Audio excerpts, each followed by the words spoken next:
할렐루야. 거룩하고 복된 하나님의 날, 이 아침에 하나님 앞에 나와 예배를 드리는 또 거룩한 예배자로 선 모든 성도님들 신령과 가정들마다 복받을 자로 인정해 주시고 하나님께서 창세전부터 예비하신 축복으로 공급해 주시기를 주님의 이름으로 축원합니다. 옆에 계신 분들과 함께 인사하겠습니다. 당신은 복받은 사람입니다. 축복합니다. 장로님은 복받은 사람입니다. 권사님은 복받은 사람입니다. 집사님은 복받은 사람입니다. 축복합니다. 가슴에 손을 얹고 우리 자신을 이렇게 축복하겠습니다. 나는 믿음으로 하나님 앞에 복받을 사람입니다. 나는 믿음으로 하나님 앞에 복받을 사람입니다. 나는 잘 되는 사람입니다. 할렐루야. 부모는 자식에게 할 수 있는 대로 다 해주고 애쓰잖아요. 그게 부모입니다. 하나님은 우리의 아버지십니다. 우리의 아버지십니다.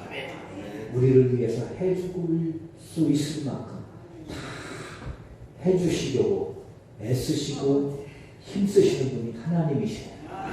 오죽하면 독생자 예수님까지 주시겠습니까? 그 하나님이 우리에게 그렇게 잘해주시려고 복주시려고 애쓰시면 우리는 잘 되는 사람이 될 수밖에 없는 줄로 믿습니다. 오늘 본문은 그동안 오랫동안 달려온 마태복음 24장, 25장에 나오는 종말에 관한 말씀의 마지막 종결에 해당하는 또 결론에 해당하는 부분이라고 할 수가 있습니다. 종말, 여러분들 그러면 무슨 생각이 떠오르나요? 종말. 성경은 종말 그러면 예수님의 재림을 분명하게 말씀합니다. 그러니까 우리의 끝을 예수님이 우리에게 오시는 겁니다. 할렐루야. 재림주로 우리에게 오시는 하나님이 나에게 오시는 거예요. 그래서 이 세상의 삶이 끝나고 천국의 삶이 이루어지는 겁니다. 그 종말에 대해서, 그 천국에 대해서 계속해서 그때는 어떤 징조가 있을 것이고 또 무슨 일이 일어나고 거기에 대해서 궁금해하는 것에 대해서 예수님이 답을 다 해주셨어요. 그리고 25장에서 그 종말에 대해 가장 중요한 천국에 대해서 말씀하셔 주셨죠. 1절부터 14절까지 통해서는 혼인 비유를 통해서 천국은 깨어 있어야 된다. 깨어 있어야 된다. 아무리 신부라도 들러리더라도 깨어 있지 않으면 못 들어간다. 못 들어간다. 그 깨어 있다는 것은 등과 함께 기름을 준비한 것이다. 그렇게 이제 말씀을 해 주셨습니다. 그리고 지난주에 살펴봤듯이 14절부터 30절까지 내용을 통해서는 달란트의 비유를 통해서 그러면 깨어있다는 것이 어떻게 깨어있다는 것은 어떻게 하는 것이 깨어있는 것이냐, 기름을 준비한 것이 도대체 어떻게 기름을 준비하는 것이냐, 주유소에 가서 기름을 사다가 준비한 것도 아니고 어떻게 하는 것이 기름을 준비한 것이냐, 거기에 대해서 달란트의 비유를 통해서 예수님은 이렇게 말씀하셨습니다. 깨어있다는 것은, 기름을 준비한다는 것은 다른 것이 아니라 충성하는 것이다. 맡겨진 것이 충성하는 것이다. 5달란트를 받았든지 2달란트를 받았든지 1달란트를 받았든지 그건 중요하지 않다. 다만 거기에 충성하는 사람이냐 아니면 시시하게 여기고 그거를 작게 여기느냐, 그것이 바로 기름을 준비한 것이다 말씀해 주셨습니다. 오늘 본문을 통해서는 마지막으로 결론적으로 이렇게 말씀합니다. 과연 그렇다면 그 충성은 어디에서 나타나야 되는 거냐? 우리의 충성된 믿음은 어디에서 나타나야 되는 거냐? 여러분, 우리의 믿음이 어디에서 나타날까요? 물론 예배에서 나타납니다. 하나님 앞에서 나타납니다. 그래서 제가 간혹 강조하죠. 여러분들이 가장 거룩하고, 여러분들이 가장 겸손하고, 여러분들이 가장 온유하고, 여러분들이 가장 믿음의 모습을 가지고 있을 때가 언제겠어요? 예배 시간 아니겠어요? 교회에서 모습 아니겠어요? 여러분, 그런데 우리가 그 교회에서 하나님 앞에서 예배를 드리는 그 순간에 예배 공동체로 모인 우리 교회에서 모였을 때 회의를 하면서 마음에 안 든다고 소리치고 싸우고, 내 마음에 안 든다고 얼굴 붉히고 큰 소리 내고 다투고 하는 그 모습이 과연 우리 속에 믿음이 어느 정도 있겠어요? 그러니까 예수님이 말씀하신 거예요. 너희의 믿음이 겨자씨 하나만큼만 있어도 기적이 일어난다. 산이 옮겨진다. 여러분, 우리가 기도하는데 산이 옮겨지지 않고 기적이 일어나지 않고 능력이 나타나지 않는 이유가 뭐예요? 우리의 믿음의 수준이 그 정도밖에 안 되는 거예요. 하나님 앞에 모여서도 예배를 드리다가도 기분 나쁘면 돌아서고요. 주의 일을 위해서 성전에 모여서, 교회에 모여서, 공동체가 모여서 하나님을 믿는다고, 하나님의 일을 한다고 하다가도 기분 나쁘면 얼굴 붉히고 큰소리 치고 싸우는 거예요.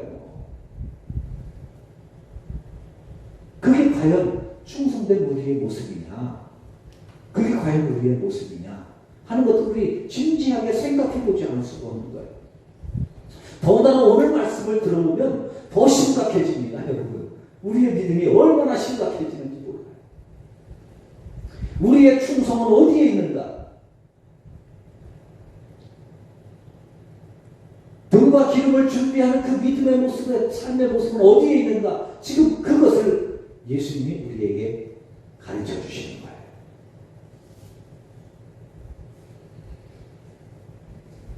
오늘 본문 31절을 이렇게 시작합니다.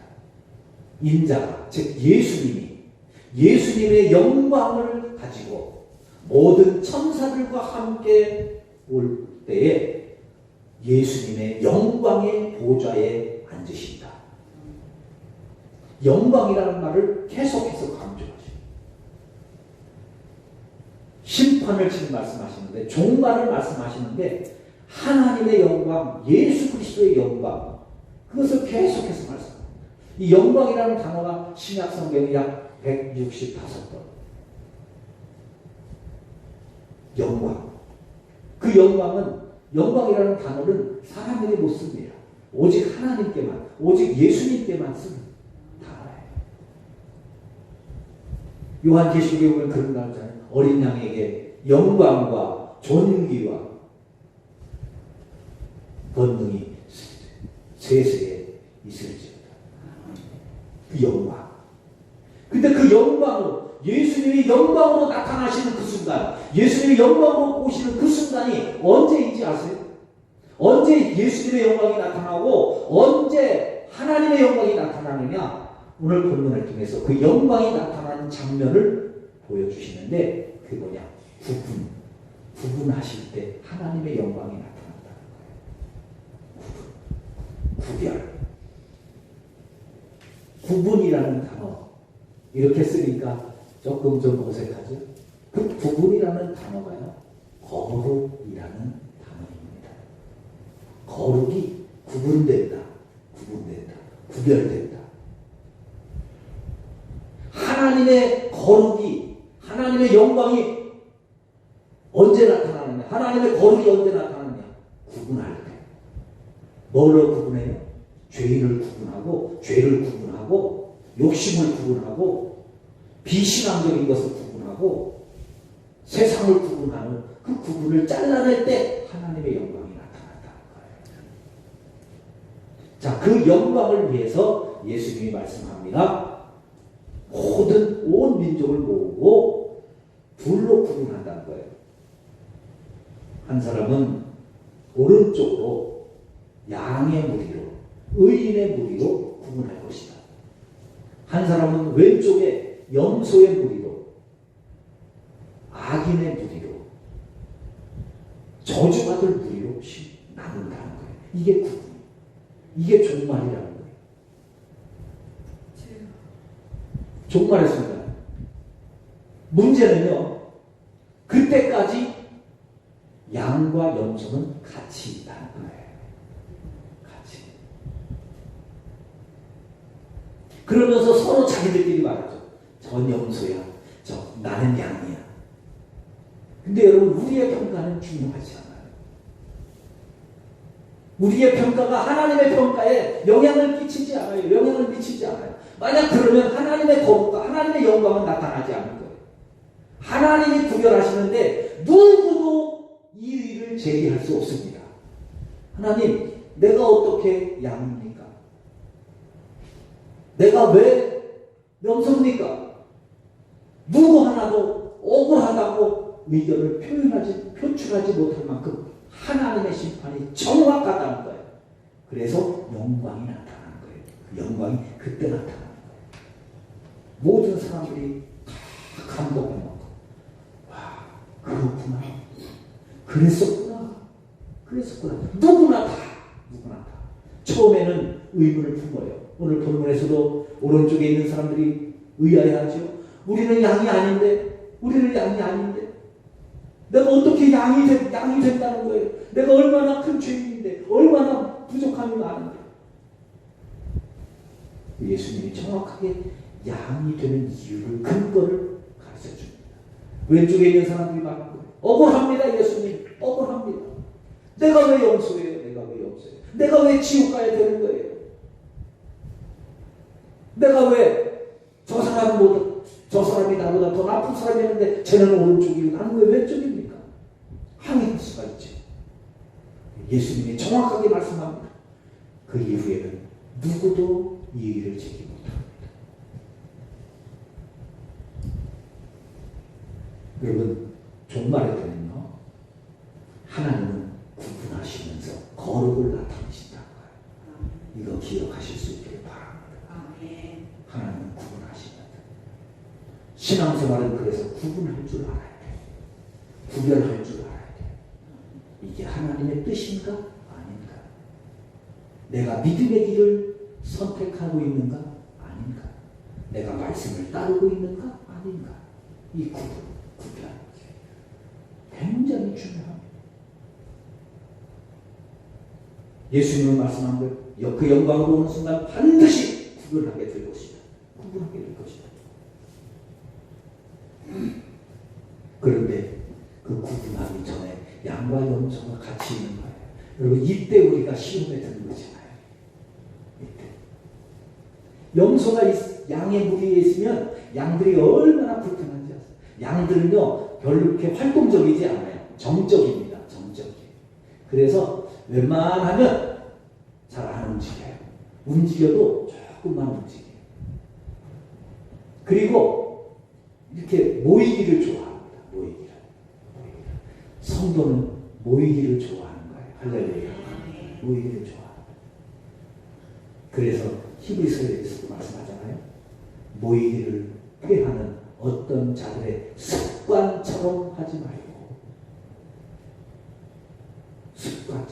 모이기를 피하는 사람 습관처럼, 이래서 못 가, 저래서 못 가, 뭐 이것저것 이래서 안 되고 저래서 안 되고, 그런 습관을 가지 마요.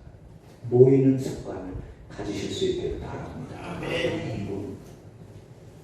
그런데 문제는 양들이요 털이 많잖아요. 그래서 서로 모이는 건 좋은데 너무 모이면 가운데 있는 양은 질식해서 죽어요. 뜨거워서 질식해서 죽는다. 그래서 목자들은 양의 무리에 염소를 병활시키는 거예요. 그럼 염소들은 동적입니다. 이리 뛰고 저리 뛰고 뛰어다니는 걸 좋아하고, 그리고 양들이 뭐 이렇게 모여있고 말 안 들으면 목자가 사인만 좀 가가지고 이리 뛰고 저리 뛰면서 양들을 막 밀어내는 거예요. 뿔로 다 뛰고 하고 그러는 거예요. 양들이 얼마나 힘들어요. 나는 움직이는 체질이 아닌데 염소가 와서 떠받으니까 이리 움직였다가 또 저리 움직였다가 와서 찔르니까 또 피했다가 이 우르르 도망가고 저리 우르르 도망가고 얼마나 피곤한지 모릅니다. 염소 때문에 양들이 얼마나 힘든지 몰라요. 근데 여러분, 그렇게 피해서 돌아다니다가 양들이 다른 데 주변에 풀을 발견하기도 하고, 그렇게 쫓겨다니고 찔리고 밀리고 하면서 다니면서 질식해서 죽을 수 있는 위기를 넘긴다는 거예요. 자, 그렇다면 한번 생각해 볼까요? 양들에게 염소는 과연 유익한 동물입니까? 무익한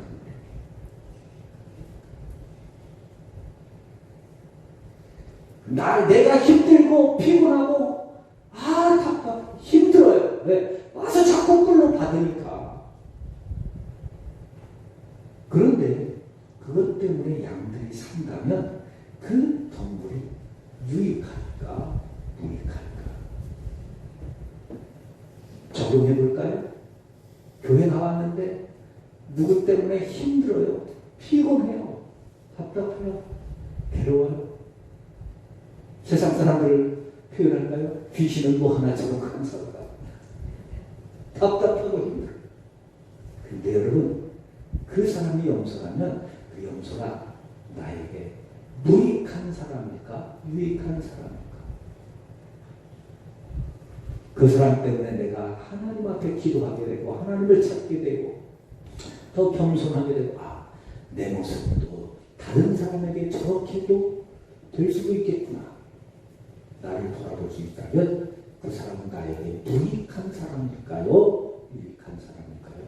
생각해 볼 필요가 있습니다.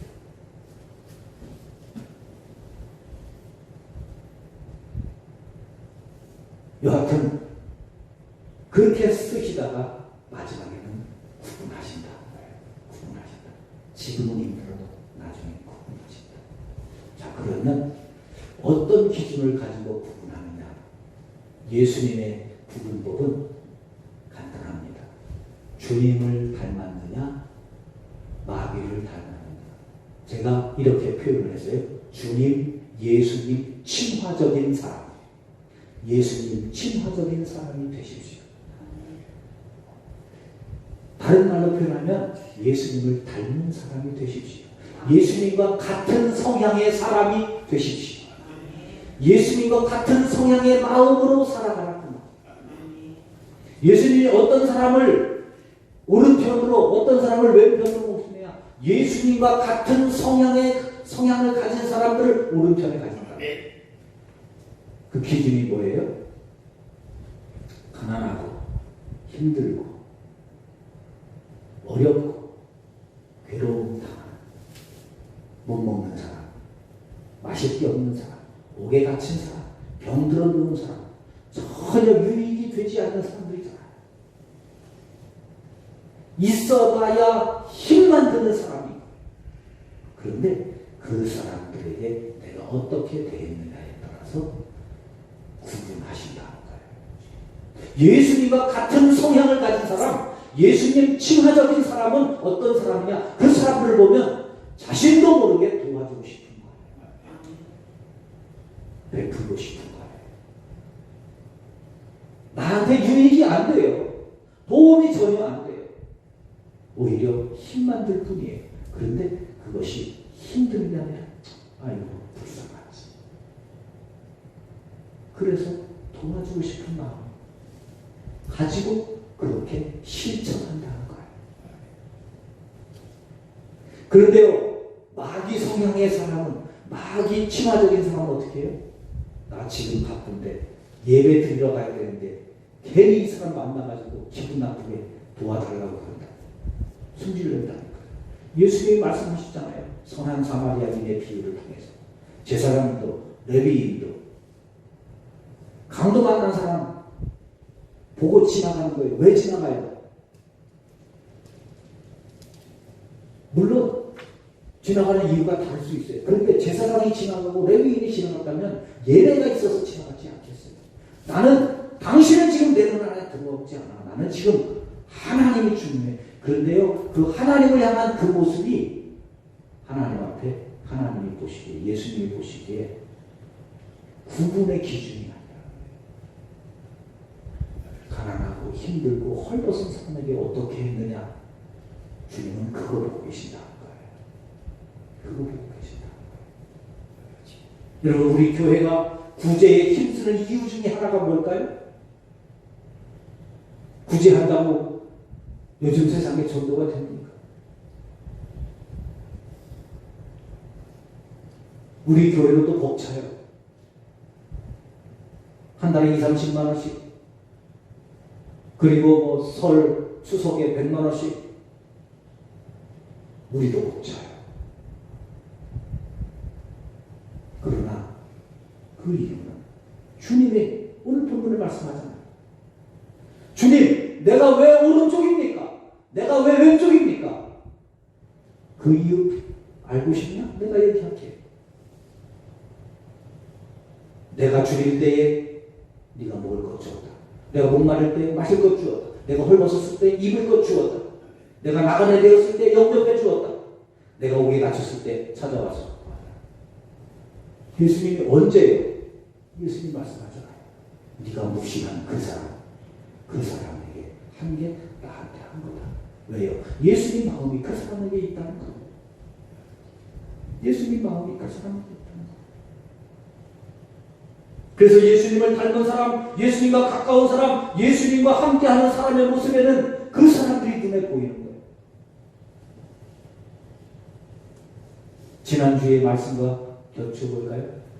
그 사람에게는 한 달란트가, 비록 한 달란트라도 하나님이 나에게 맡겨주신 것이기에 귀하게 여겨지는데, 하나님의 축복을 받지 못하는 사람은 한 달란트가 눈에 안 들어와요. 왜? 5달란트가 2달란트가. 그러고만 눈에 들어오는 거예요. 큰 것, 위대한 것, 좋은 것, 화려한 것, 생생나는 것. 생생나는 것.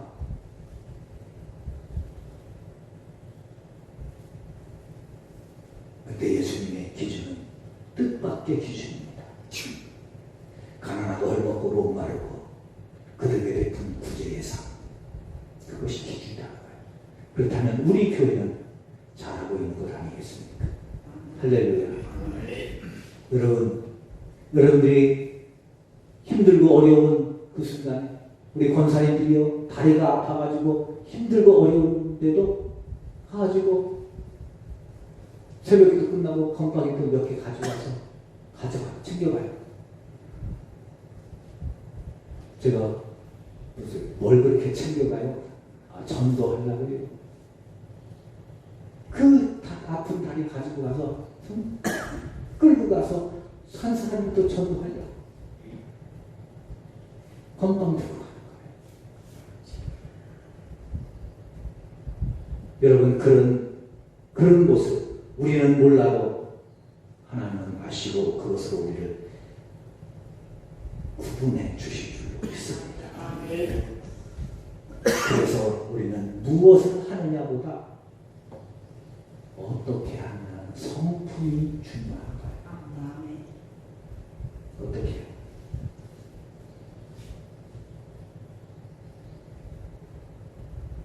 무엇을 하느냐? 사람들은 그게 중요해요. 뭘 하느냐? 얼마나 큰 일을 하느냐? 그러나 믿음은 큰 일을 하는 게 아니라 주님의 마음이 담겨져 있는 겁니다. 주님의 마음이 담겨져 있는 겁니다. 사랑을 하면 숨길 수 없다고 그러잖아요. 얼굴에 나타나는 거예요. 얼굴에.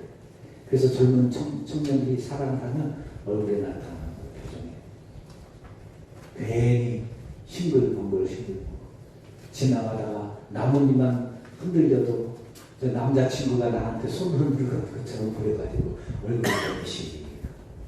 근데 사랑을 하면 못 숨긴다고 그러잖아요. 예수 믿으면 그 믿음이 있으면, 예수를 진실함으로 믿으시면 그 믿음을 숨길 수 없어요. 숨길 수 없어요. 믿음이 드러나게 돼 있어요. 그게 어떻게 드러난다는 거예요? 구제로, 섬김으로, 사랑으로, 온유함으로 드러난다는 거예요. 예수님이 그거 보고 말씀하신다는 거예요. 여러분, 우리는 하나님의 자녀잖아요. 하나님의 자녀. 저 결혼하고 나서 저희 집사람이 저한테 어떻게 이렇게 똑같은 거야? 뭐가? 삼부자가 똑같아요. 저희 아버님, 그리고 우리 막내 얼굴 봐도 똑같고 뒤에 뭐 제 입꼬리 봐도 똑같더라. 닮잖아요. 부모와 자식이 닮잖아요. 왜요? 유전자가 그러니까 닮는 거예요. 닮는 거예요. 질문 하나 할게요. 여러분, 하나님은 여러분에게 누구십니까? 아버지죠. 아버지예요. 그러면 아버지를 닮으셨어요?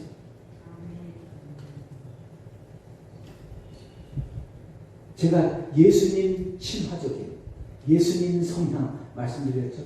그게 닮는다 그 말. 믿음이 있으면 닮습니다. 할렐루야. 할렐루야. 그래서 사도행전 13장에 보면 안디옥 교회 교인들이 최초로 그리스도인이라 하는 칭호를 받았어요. 저 사람들에게서 예수님의 모습이 보이네. 예수님을 닮았네. 그래서 그리스도인.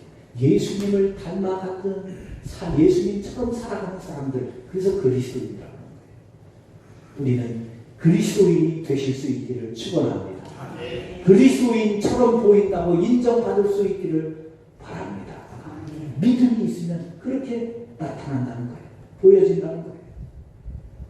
이번 한 주간 동안 살아가면서 주님 나를 부름하실 때 주님 내 삶 속에 내 믿음 속에 내 생각 속에 내 언어 속에 나의 결정과 판단 속에 예수님 친화적인 예수님을 닮은 모습이 나타나기를 소원하며 우리 함께